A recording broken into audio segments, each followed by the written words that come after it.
Hello, everyone. We are now live for one more webinar to discuss some of the case studies. And today I'm really excited to have Michael Connor here from Medtronic.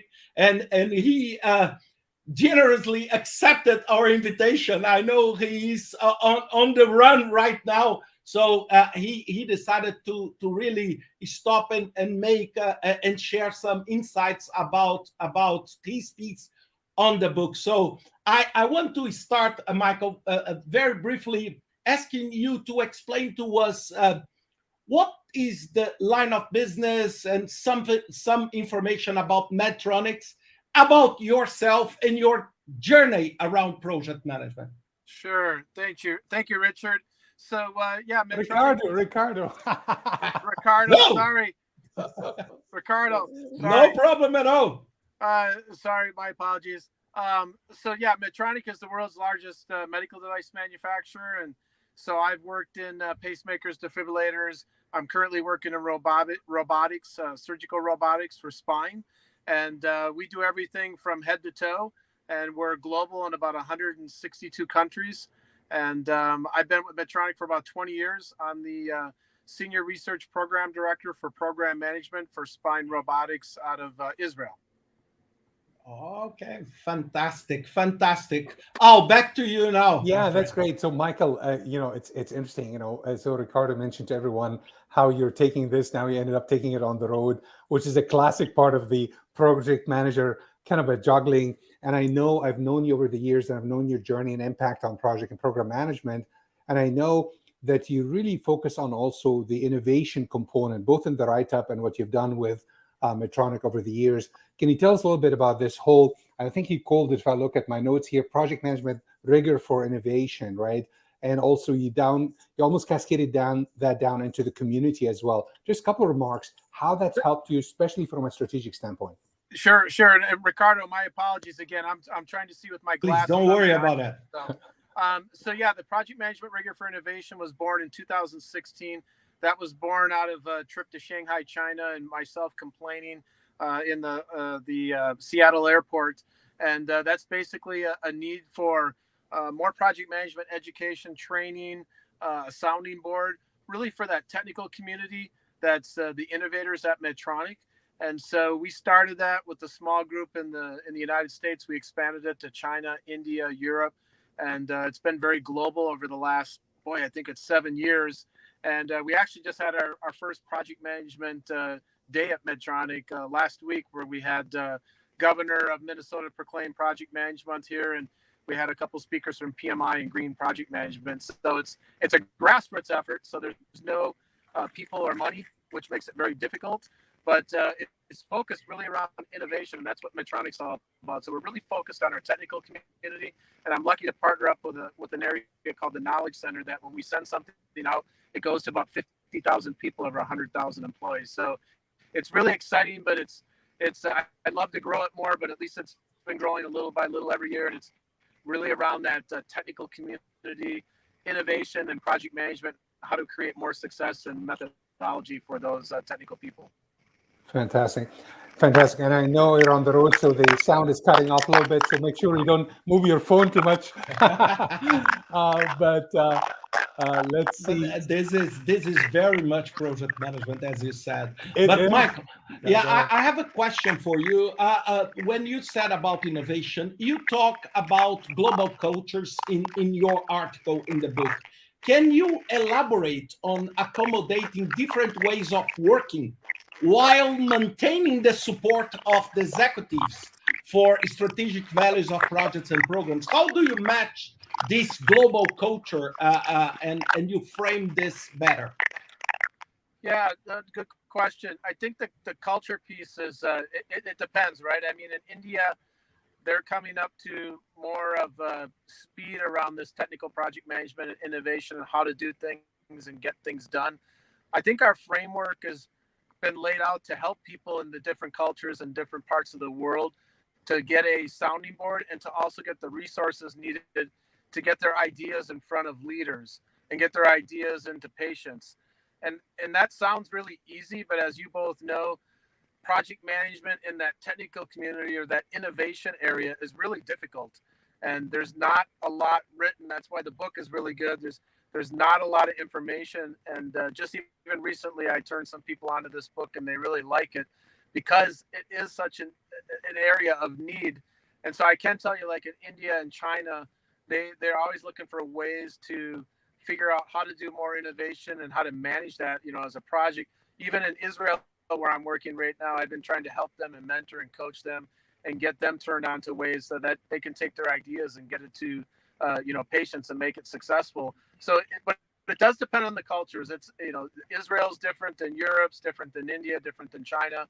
But I think, the bottom line is they're all trying to get their innovation to the market. So the bottom line is that it works the same way, but culturally there are different barriers and there are different things to watch out depending where you're working.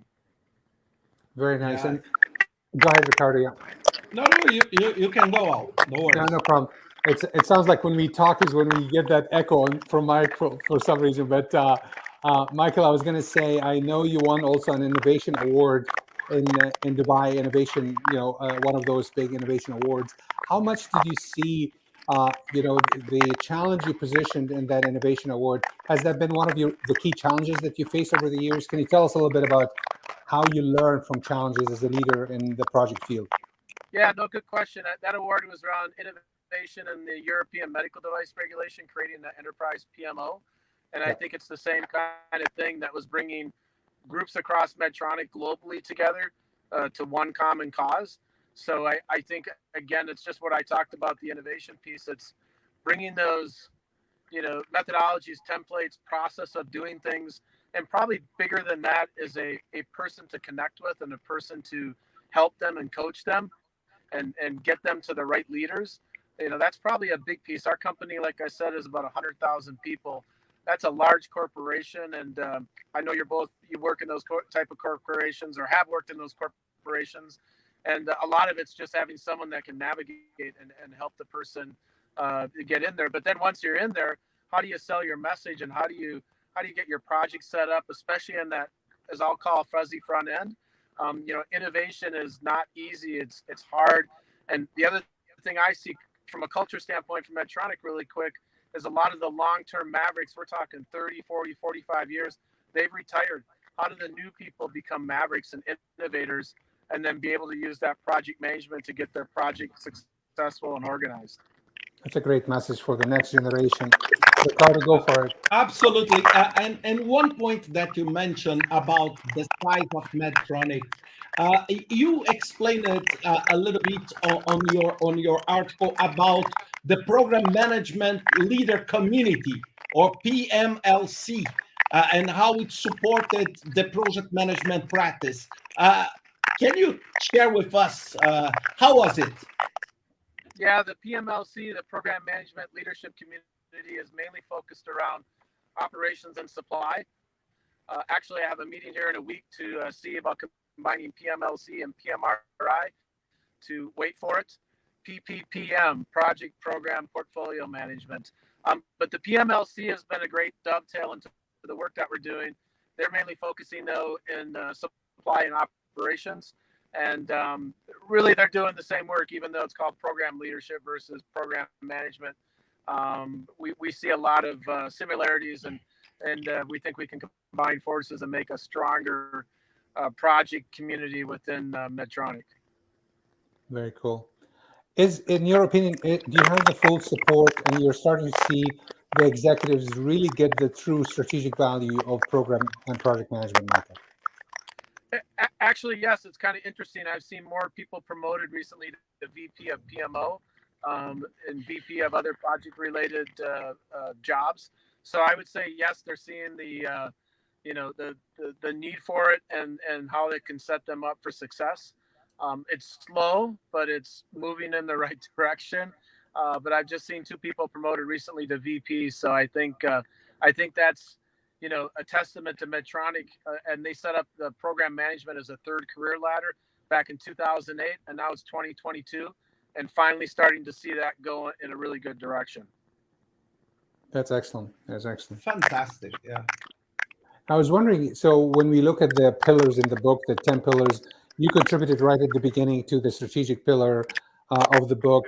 Do you find some of the other pillars relevant to the journey that you, colleagues, others in Medtronic are taking, and which one specifically is affecting you the most? Like if you look at digitization, if you look at the ways of working, if you look at the culture aspects, if you look at many of the other pillars in the book, what do you tend to see important to the agenda? Yeah, I would say for us, data is a big thing. We collect a lot of data with devices and humans, and digitization is one that trying to move forward, trying to better understand, get a grip around it, figure out who's in, who's out. We have 19 operating units, so that's a lot to take your arms and wrap around digitization. The other thing I'd say, it may not be called out in one of the pillars, but sustainability. A lot of the young people want sustainability, and they want to know how can they be innovative around that and create ways to be more green. Like I was walking through the cafeteria the other day, and the gal I was walking with said, hey, in the last couple of months, I just got rid of all the styrofoam in the cafeteria. No more styrofoam. So those might be little things, but they add up to big things. So I think that's a big thing. But digitization probably is the biggest one that we're working on at the moment. Fantastic. Now, typically, there's, and I know, Ricardo, you're big on that as well, is that a lot of the success of the digital transformation has also the people and the leadership components. Maybe one last thought there on the leadership side, Michael. What do you advise the next generation, whether you've alluded to it in your article or your thought process leads you to think about, what should the next gen really focus on in terms of their leadership attributes to be a bit more successful while we continuously digitally transform as well? Yeah, no, that's a good question. Yeah. I think when it comes to leadership, I think oh, can you hear me? No, now it's better. Go for it. Yeah. Yeah, so I think with leadership, I think from a young person's perspective, I think they need to learn how they want to be a leader, right? What's the right fit for them for a leader? There's some mentors they can look up to. Are there people that can help? Okay, we don't want to lose you fully. You're cutting off a little bit. Yeah. So you're not moving your phone or anything in that connection, Michael, are you? Here we go. Yeah. I think the signal is not very strong. Yeah. You were talking about coaching as well, Michael, towards the end. Uh-oh.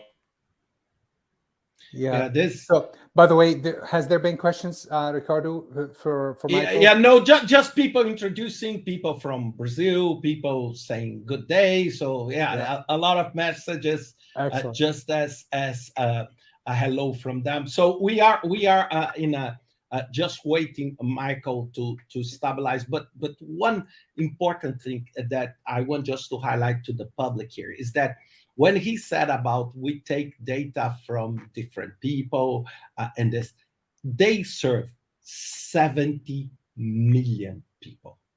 It's not 7 million, it's 70 million. So it's larger than many countries, that they serve globally. So it's a massive.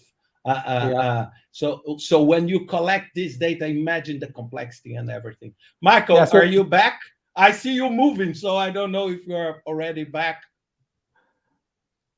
Yeah, so I don't know, Michael, if you can hear us. We're talking also about the mission of Medtronic and the impact you have on the number of people you affect. So if you can hear that and can continue, go ahead. Yes, go ahead. Try again. Yeah, I mean, we'll give it another minute or two to try, but I think we addressed most of the key pieces we wanted to address with Michael today, Ricardo. And I know it's we want to. Yeah, no, I know. It's just we really wanted to do this. We wanted to be with him because the case of Medtronic is just an incredibly big organization and very innovation driven, and the work that they did is just unbelievable. So what the thoughts that he shared with us on for example, digitization and the strategy, and how they put in place a very solid process. And this it is in some ways, Al, I don't know if you agree with me, it's a little bit the opposite of some organizations, because some organizations, they think, okay, let's reduce all process, let's reduce everything, let's go Yeah. everything to zero. Yeah. But they No, created Ricardo, I don't know a if you've very if nice you environment. no, 100%. I mean, I don't know if you've been to one of their campuses, but I've been to the headquarters of Medtronic a few times over the years in Minneapolis, USA, and you can see already, like if you walk down the hallways, if you witness some of the discussions, if you see some of the interactions their teams have, there is a lot of emphasis on innovation. There's a lot of emphasis also. Many of the talented researchers and academics and researchers and everybody else, you can see the number of patents, even what the organization recognizes. So you can tell there's a high investment in that. And I think you're alluding to the point that project management can play a very important role in driving innovation. This is what we emphasize in the book, and what Kerzner also highlighted in some of the elements in a few of the chapters where he contributed to, saying projects have moved on from the pure operational or pure this and that to much more to drive the strategic agendas. And I think Medtronic is a good example that has put that in practice, to your point. Yeah, and another dimension I want to share with you that is the type of business that Medtronic does. That is a business related to a very sensitive aspect. It's people's life and the quality of life of people. So there is this human impact, and I'm not saying just profit, revenue, but this sense of meaning. So I would wonder if he comes back online, I want to ask this. For example, how is the feeling of the young project managers that are joining Medtronic on that? Because the mission is really impactful. If you go, I invited all of you to visit Medtronic because I was not much aware of Medtronic before the book. Yeah, and it's massive.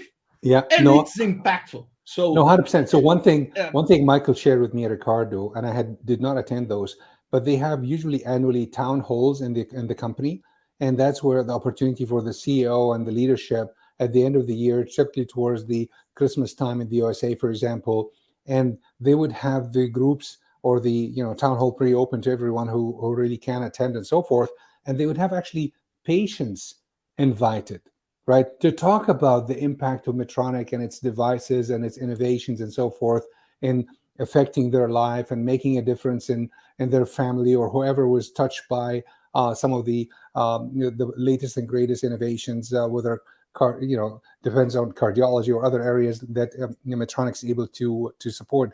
It is phenomenal, and it's a great motivation. So your point about mission, and remember, you have chapter 2 in the book that talked about the humanitarian. Absolutely.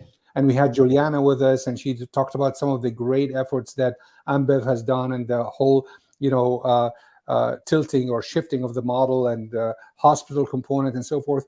Reality is the next gen, as you know, and many of our participants know, is highly motivated by the mission, by the purpose.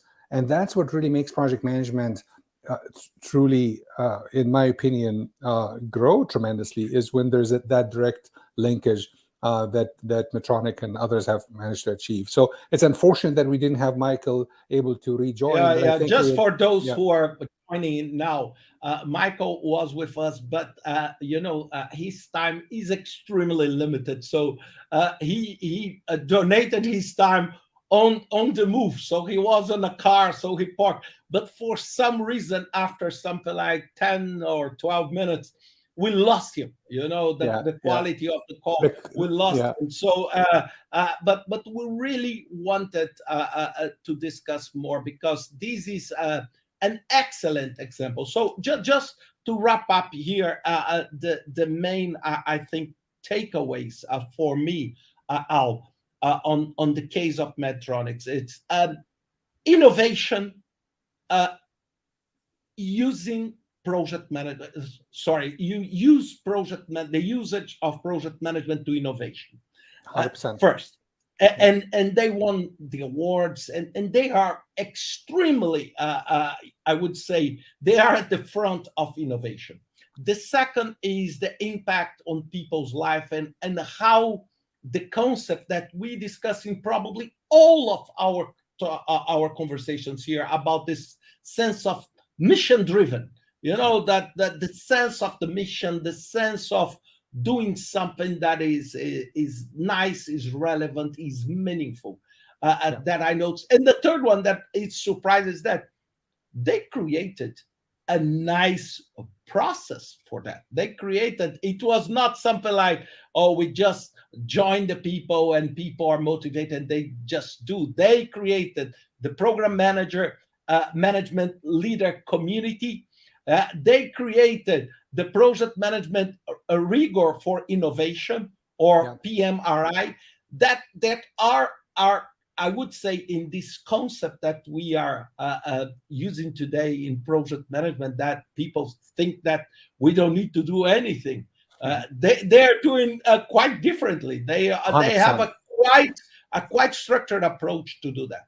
100%. I agree with you fully, and I don't think I can add anything to that. The only one additional thing he mentioned before leaving the session was the topic of how the maturing of that innovation rigor and the PMLC, that program management leader community, is now combining to a bit even more of a strategic role in the company under this portfolio program kind of an umbrella, right? Which is a natural tendency that we've seen many organizations in our years. Ricardo and we've always kind of experienced that in organizations. I think we're going to see some similarity with Terry Knudsen as she joins next week and starts giving us from some Mayo, of the Mayo Clinic insights. I think this whole tendency of having a path to maturity is a common thing, and it's an important thing that organizations realize.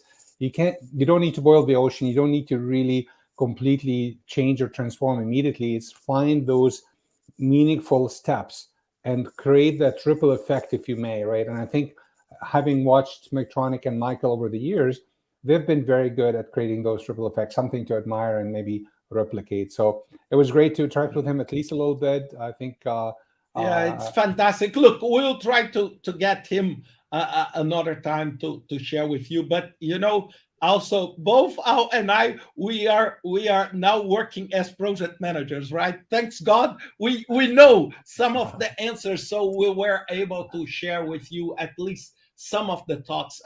Just on my very final remarks. First, I want to thank Michael, regardless of all the challenges with it, because he did everything possible to be with us. So when the call dropped, I knew it was the risk, but we really didn't want to miss the chance, at least to listen from him. That is an absolutely senior person in the field that we want to hear from him. And he donate his time to write the piece, and he donate his time to be with us today. So thanks to him, we were able to do this. On another thing, this book, one of the great things I think for Al and for me is that we have dozens of case studies from all types of industries, business, and we are trying to do here on this webinar series, I would say, a small sample of these different tastes of that. So Thursday, we'll talk with ASGC from UAE, and we'll talk about construction in the Middle East. And then next week we'll talk Sunrise and Mayo Clinic together. So the idea is really to take these different views so we can all learn from different perspectives and different points of view.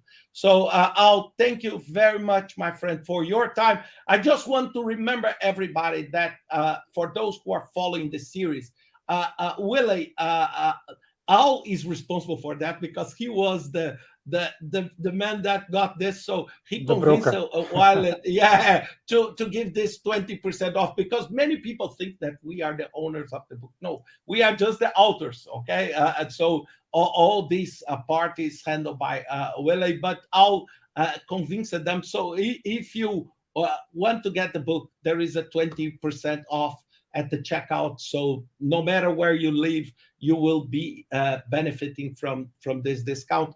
My friend, always good to see you, Ricardo. It's a great topic. It's good to see you.